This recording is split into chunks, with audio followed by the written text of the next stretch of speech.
Le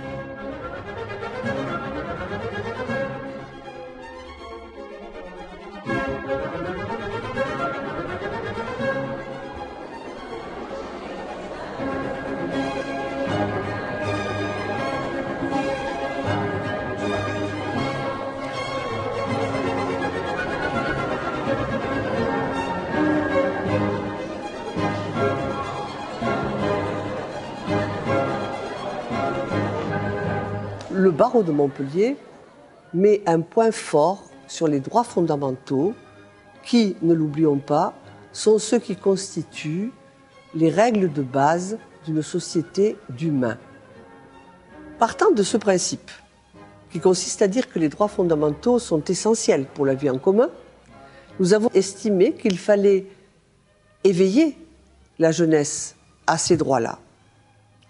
Et depuis de très nombreuses années, j'avais l'idée de mettre en place des joutes, c'est-à-dire une véritable bataille intellectuelle et rhétorique entre les adolescents concernant des points des droits fondamentaux.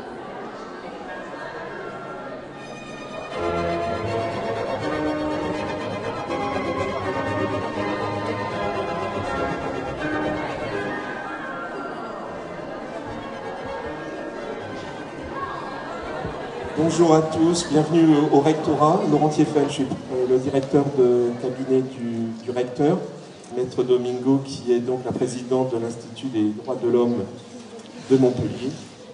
Les joutes des collèges ont été initiées par l'Institut des droits de l'homme du barreau de Montpellier. Il y a une logique à cela, car l'Institut des droits de l'homme du barreau de Montpellier est une émanation directe du barreau, et nous estimons, nous, avocats, que nous sommes un des bastions de la République et auxiliaires de justice. Alors nous sommes peu nombreux à l'Institut, mais nous avons tout le barreau derrière et le soutien de tous nos confrères. C'est leur image que nous véhiculons. Dans notre serment, il y a le mot « humanité ». Alors si l'avocat est un technicien en droit, et cela est incontestable, s'il est également un rhéteur, quelqu'un qui maîtrise l'art oratoire, il est également un humaniste. De manière peu protocolaire, je vais commencer par saluer d'abord les enfants, c'est-à-dire les adolescents, puisque ce sont eux aujourd'hui qui vont travailler. Nous ne ferons que les assister. Voilà, l'Institut des droits de l'homme cette année, comme l'année dernière, est heureux, tous les membres avec moi, de vous accueillir et vous remercie d'avoir voulu participer à ce concours, ces joutes orales qui nous tiennent vraiment à cœur. Nous pensons que c'est tout à fait fondamental dans une démocratie de développer le sens critique, de pouvoir dire en toute liberté, dans une totale liberté de penser ce que l'on ressent, ce que la raison nous laisse à penser, mais également, en s'exprimant par la parole, il faut savoir écouter l'autre. C'est tout le propos de ce concours. Écouter l'autre dans sa différence, bien entendu, accepter ses arguments, mais les combattre avec énergie, avec intelligence, avec force et avec raison, chaque fois qu'on n'est pas d'accord. Merci beaucoup d'être tous présents, d'avoir répondu présent, et que le meilleur gagne.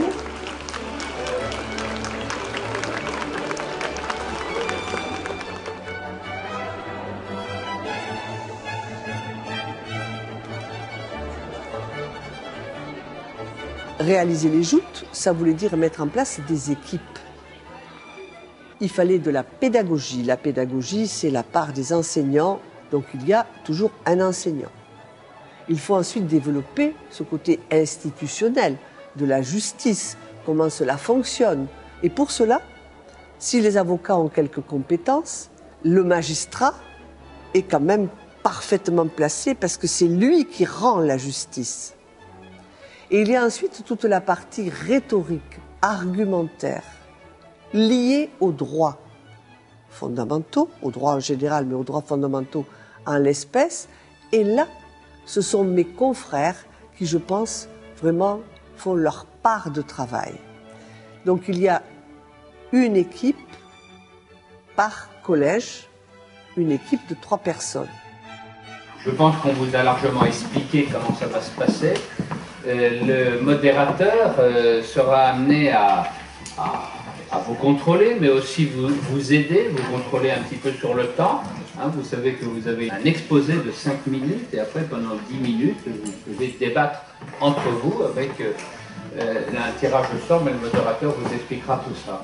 Je vais procéder à un premier tirage au sort qui déterminera l'équipe qui va commencer à présenter son exposé. Et à l'issue de ces exposés, je vais procéder à un second tirage au sort qui déterminera l'équipe qui va commencer la joute et qui va inaugurer ce débat oratoire qui va durer entre 10 et 15 minutes. Nous avions à commenter l'article 6 de la Déclaration des droits de l'homme et du citoyen. Donc nous avons décortiqué au préalable cet article, parce qu'effectivement les élèves et les collégiens n'étaient pas à même de pouvoir expliquer juridiquement les différents termes qui composaient donc cet article. Et ensuite nous avons trouvé des arguments qui étaient pour l'article 6 et d'autres qui étaient contre l'article 6. Voilà. Et notre fonction et notre mission à nous, avocats, c'était effectivement de développer cet argumentaire-là.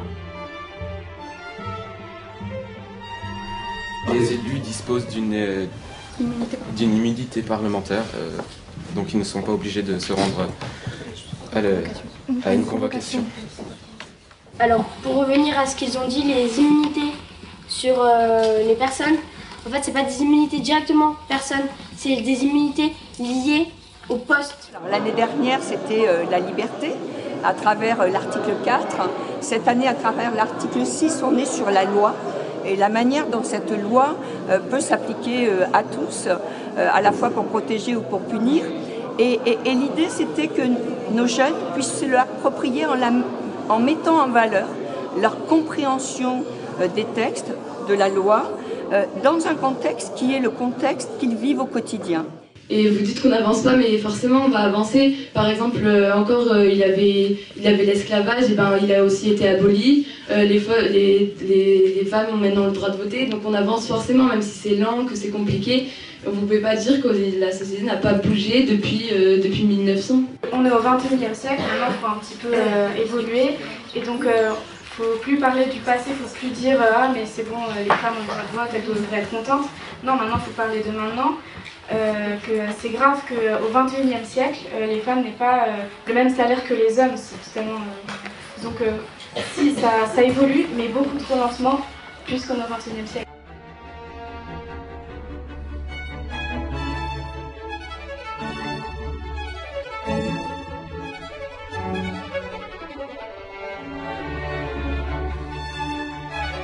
Maintenant, est-ce que la loi est l'expression de la volonté générale quand on sait que les étrangers, par exemple, les ressortissants étrangers ne peuvent pas voter, pourtant il y a des lois qui les concernent.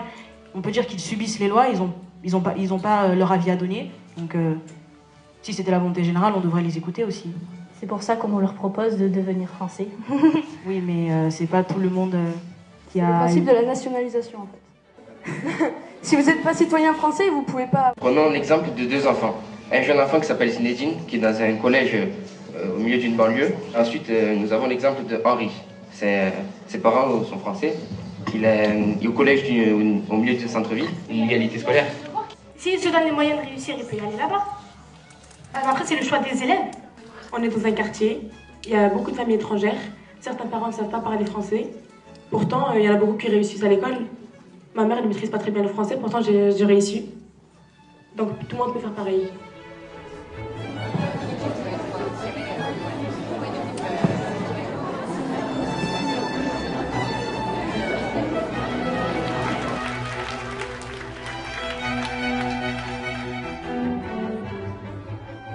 Votre attention s'il vous plaît, nous allons donc donner les résultats des quarts de finale. Donc, pour la première quart de finale qui affrontait le collège Rimbaud et le collège du Salagou de Clermont-Lérault. L'équipe gagnante est le collège Rimbaud.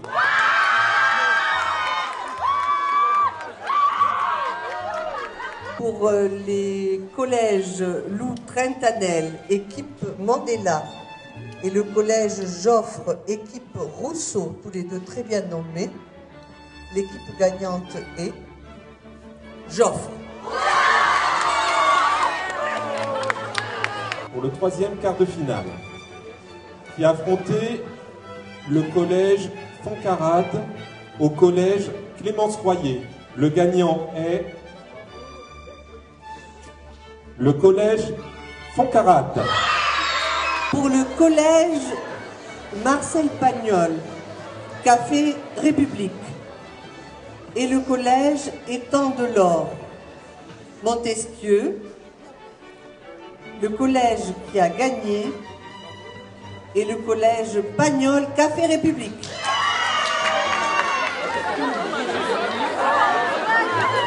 Les 4 équipes qui concourent cet après-midi vont pouvoir directement rejoindre le Pérou où les repas leur seront servis.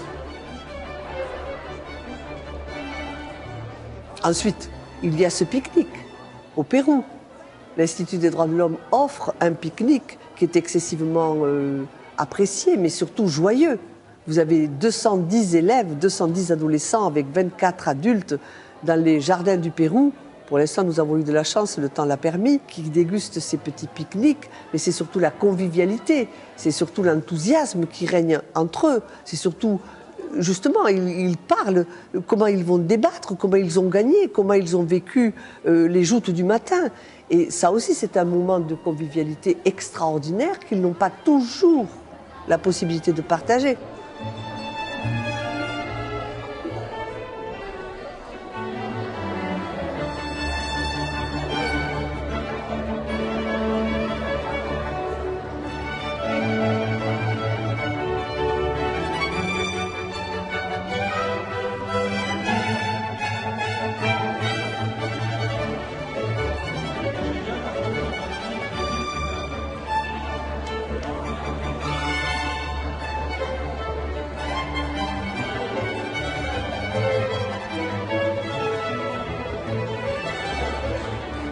La loi est l'expression de la volonté générale, car à l'Assemblée nationale, par exemple, il y a les députés qui ont été élus par le peuple français, qui a voté pour les députés.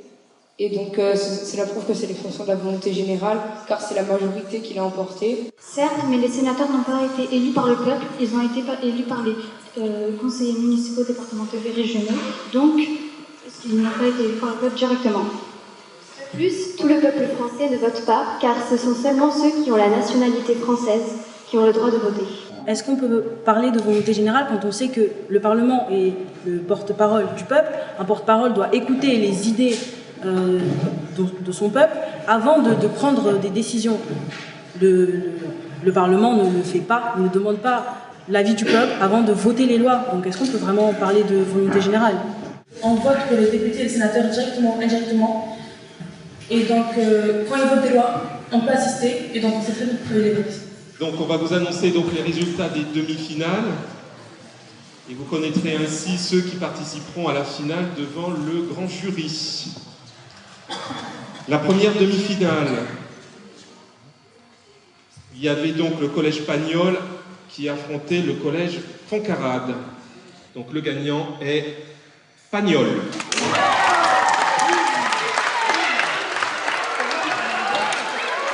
Pour la deuxième demi-finale, c'était le collège Rimbaud contre le collège Joffre.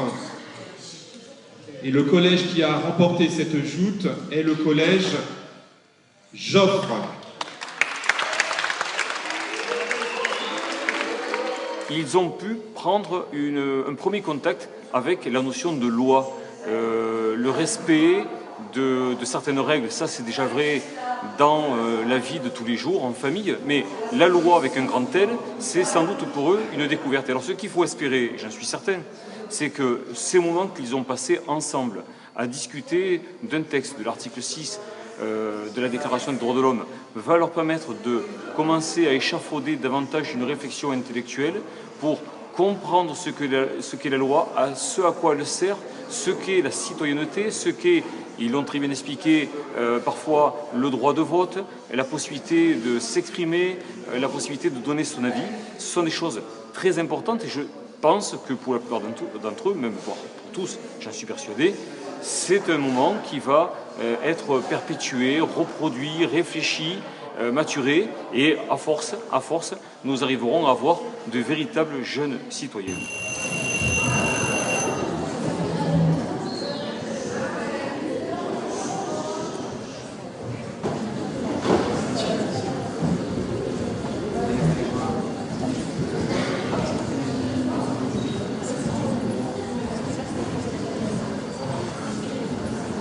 Je souhaiterais qu'il y ait du silence avant d'ouvrir la session de ce jury. Le silence, il doit être complet sur la durée, s'il vous plaît. Je vous remercie, le jury est ouvert.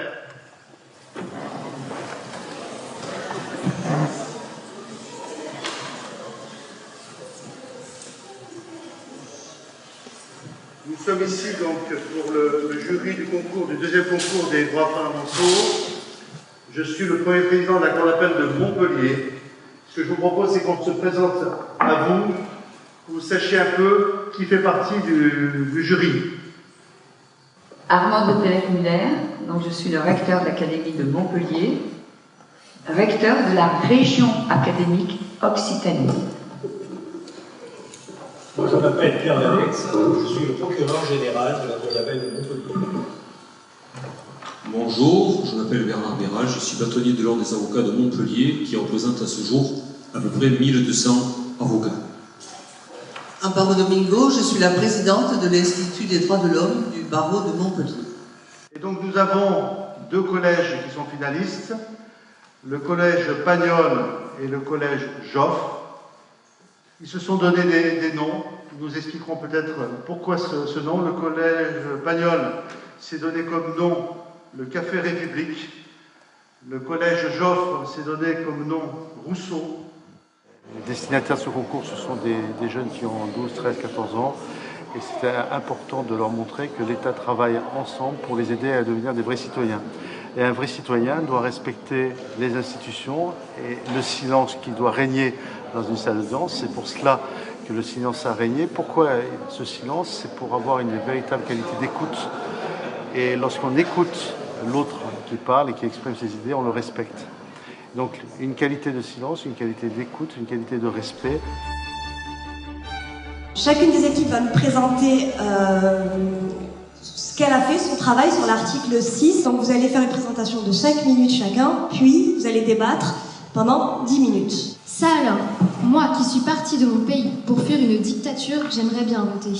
Ah madame, ces jeunes ont oublié le combat des citoyens français pour l'obtenir, ce droit de vote. Ah maman, tu vas pas encore nous servir ton chapitre sur la Révolution et les droits de l'homme et du citoyen. Ah, la Déclaration des droits de l'homme et du citoyen, je connais. Un texte universel. On nous en parle dans le livret du citoyen qu'on nous fournit à notre arrivée en France. Cet article 6 nous éclaire encore aujourd'hui sur nos droits et nos devoirs de citoyens. Il nous explique que la loi est l'expression de la volonté générale et que tous les citoyens ont le droit de concourir personnellement ou par leurs représentants à sa formation. La volonté générale signifie que c'est le peuple qui fait les lois en France. Son principe est de gouverner par le peuple et pour le peuple. Oui, c'est une chance de pouvoir vous exprimer et de pouvoir choisir vos représentants. Pensez-vous que tous les peuples disposent de ces droits que les Français ont obtenus durant leur histoire, fruit de plusieurs combats? Sachez que nos dirigeants élus gouvernent au nom du peuple. C'est pourquoi nos ancêtres ont choisi le système des représentants. Les élus portent nos idées et défendent nos causes.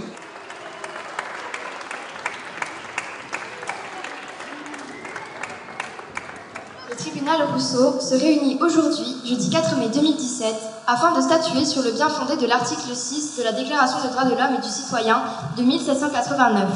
Madame le juge, mesdames les assesseurs, je vais vous démontrer ici en 3 points que l'article 6 de la Déclaration des droits de l'homme et du citoyen de 1789 est une véritable hérésie pour notre société. C'est pour cela que je vous demande de l'abroger, et ce, dans les meilleurs délais. J'accuse monsieur le procureur de vouloir défendre les tyrans quand il faut porter un regard bienveillant sur les faibles. J'accuse monsieur le procureur de vouloir défendre son intérêt particulier en contradiction totale avec les valeurs que la République doit défendre. Enfin, j'accuse monsieur le procureur de vouloir mener notre nation droit dans le mur, là où seuls les puissants survivent, profitant du chaos et de leur ruine. Merci. Le tribunal Rousseau rejette donc la demande de monsieur le procureur d'abroger l'article 6 de la Déclaration des droits de l'homme et du citoyen de 1789 et garantit donc l'existence, l'application et la pérennité de cet article. Merci à tous.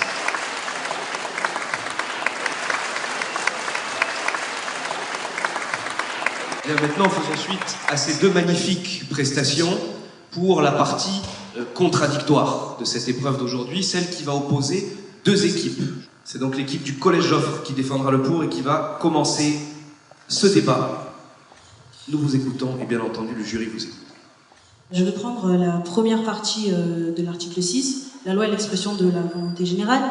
Oui, elle s'est respectée parce que au Parlement, toutes les personnes qui siègent au Parlement sont élues par le peuple, donc la volonté générale. Seulement, les sénateurs ne sont pas élus directement par le peuple, et aussi les ministres peuvent proposer un projet de loi alors qu'ils ne sont pas élus par le peuple directement. Est-ce que la volonté générale ne peut pas plaire à tout le monde, ne peut pas représenter tout le monde? Elle représente la majorité. Si le président a été élu, c'est que la majorité des personnes qui ont voulu voter ont décidé que ce président serait le bon pour les représenter, de même que les personnes qui siègent au Parlement. Donc ça peut pas plaire à tout le monde, mais c'est quand même la volonté générale.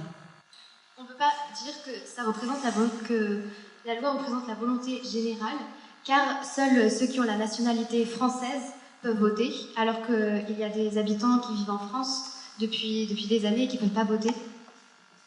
Et il faut avoir une limite d'âge pour voter. On ne peut pas voter si on n'a pas 18 ans. Vous êtes en train de dire que les adultes et les mineurs devraient pouvoir tous voter. Un citoyen, c'est une personne majeure, de plus de 18 ans, et français. Un mineur à moins de 18 ans, même s'il est français, il n'est pas encore considéré comme citoyen, il n'a pas encore la maturité de voter son président, il n'est pas encore conscient. Cependant, il représente la volonté générale du peuple. Dans ce cas, on ne parle pas de volonté générale, mais juste de la volonté des personnes majeures. Le temps qui vous était imparti.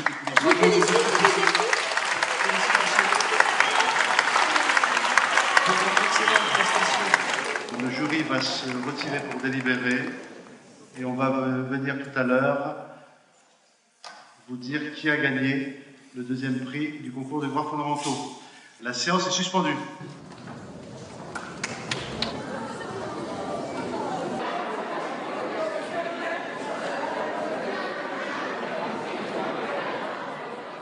Ce qui était important, c'est qu'on a eu des collégiens qui sont entrés totalement dans le jeu, mais on a senti que lorsqu'il y a eu l'échange, comme on dit, contradictoire, on sortait du jeu, c'est-à-dire que c'était plus un jeu de rôle, mais ils s'impliquaient directement. C'était quelque chose de construit, c'était quelque chose qui vivait, et donc il nous semble que le but est atteint, c'est-à-dire faire passer à ces collégiens ces droits fondamentaux qui, somme toute, sont ceux qui garantissent notre qualité de citoyen. Et on s'est rendu compte qu'ils s'étaient appropriés ces droits fondamentaux et qu'ils étaient capables, dans le cadre de la discussion, d'échanger des arguments qui étaient construits, qu'ils vivaient, qui étaient spontanés. Et donc pour nous, l'opération est parfaitement réussie et on la recommencera certainement l'année prochaine.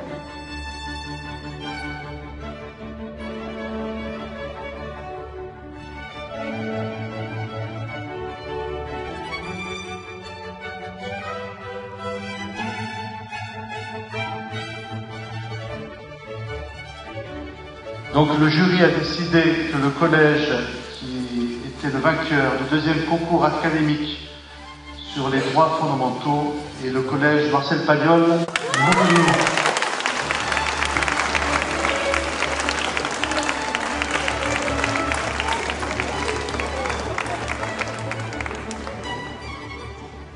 On va vous remettre les prix et là je crois que vous pourrez laisser éclater votre joie.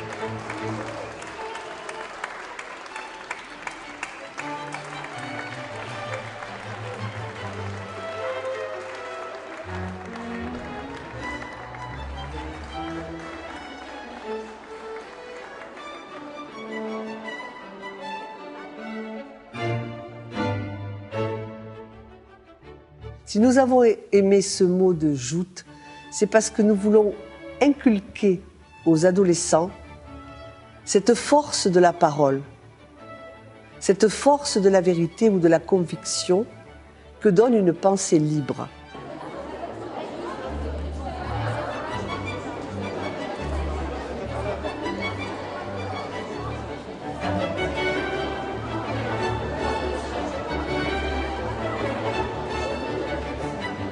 Cette année, nous avons été vraiment étonnés par le niveau des équipes et tout particulièrement par la montée en force des connaissances des collégiens, même par rapport à l'année dernière.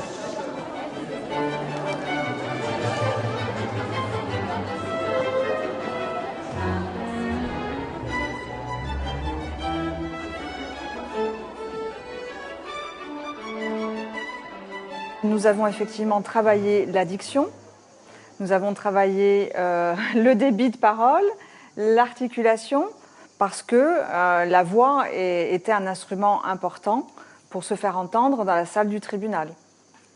Moi, j'ai vraiment travaillé sur l'article. On a décortiqué chaque mot et puis, en fait, je leur ai demandé de suivre un peu plus l'actualité. Alors, on a été bien aidés parce que c'était la période des élections. Donc c'est vrai que c'était un peu au moment des affaires, il y avait beaucoup de choses qui se passaient. C'était pas gagné au départ, hein, parce que quand on lit l'article de la Déclaration des droits de l'homme, c'est un petit peu abstrait, on voit pas trop où ça va nous mener. Et puis ils se sont pris au jeu et au fur et à mesure, ils ont compris où on voulait en venir, ça leur a plu. Et donc ça nous a porté, nous aussi. Oui, ce sont des mécanismes quand même assez abstraits pour des élèves de 4e. Et il faut ajouter aussi qu'il fallait travailler leur conviction. Parce qu'apprendre un argument, c'est une chose, mais pouvoir l'exprimer avec conviction, parce que l'équipe en face va être un adversaire, ça aussi, ça a été un élément à travailler. Ce qui nous a plu dans ces joutes, c'est le côté défendre nos arguments et s'entraider entre nous. J'ai pu m'exprimer, parler et jouer une pièce. C'était plus de l'amusement que du travail pour nous. Au tout début, quand on nous a dit qu'on avait gagné, on ne s'en rendait pas compte, je pense. Parce oui. qu'on ne s'imaginait pas qu'on avait gagné. Et après, on est fiers de nous. Surtout contre un collège Joffre, c'est pas rien. Alors que nous, on est un collège REP, alors du coup, de montrer que nous aussi, on est capable de se mesurer à eux, c'est très bien. Oui, quand on avait gagné, on était tellement fiers de ce qu'on avait fait, en fait, on était heureux. La joute, c'est un affrontement. Mais c'est un affrontement par la parole, là, par la rhétorique, par la raison. Et j'aime à croire que cet affrontement-là, cet affrontement intellectuel, cet affrontement quasi philosophique, cet affrontement sur des idées, eh bien, il peut amoindrir la violence entre les collégiens et même entre les humains. On a travaillé surtout par groupe, en classe entière, mais par groupe, afin d'investir vraiment la totalité de la classe, et pas seulement ceux qu'elle est joutée. Donc on a commencé notamment sur le choix de la forme qu'on allait donner à l'exposé, où là on a travaillé par groupe, donc c'était par 4 ou 5, ils faisaient des propositions. On a voté ensuite sur la proposition qui a été finalement le procès fictif qui a été joué, donc c'est celui qui a été voté par la classe. Alors pendant la préparation, donc toute la classe a participé, on s'est réparti le travail, il y a eu beaucoup de travail, tout le monde s'est investi, on s'est bien amusé en tout cas. On a progressé en fait au fur et à mesure des joutes. Et plus on avançait vers la finale, et mieux elles étaient en fait. Après on a rencontré vraiment des gens super, comme les magistrates qui nous ont accompagnés tout au long de la préparation et tout au long du concours. On a pu rencontrer aussi d'autres personnes qui venaient d'autres classes.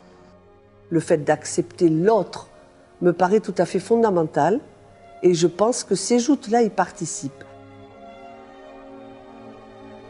Vivre ensemble, sans avoir les mêmes idées, mais en respectant les idées des autres et en les obligeant d'une certaine façon, au sens de obligarer, d'être liés en société, voyez, à vivre avec l'autre, lui faire sentir comme un devoir. Le fait d'accepter l'autre me paraît tout à fait fondamental Et je pense que ces joutes-là y participent.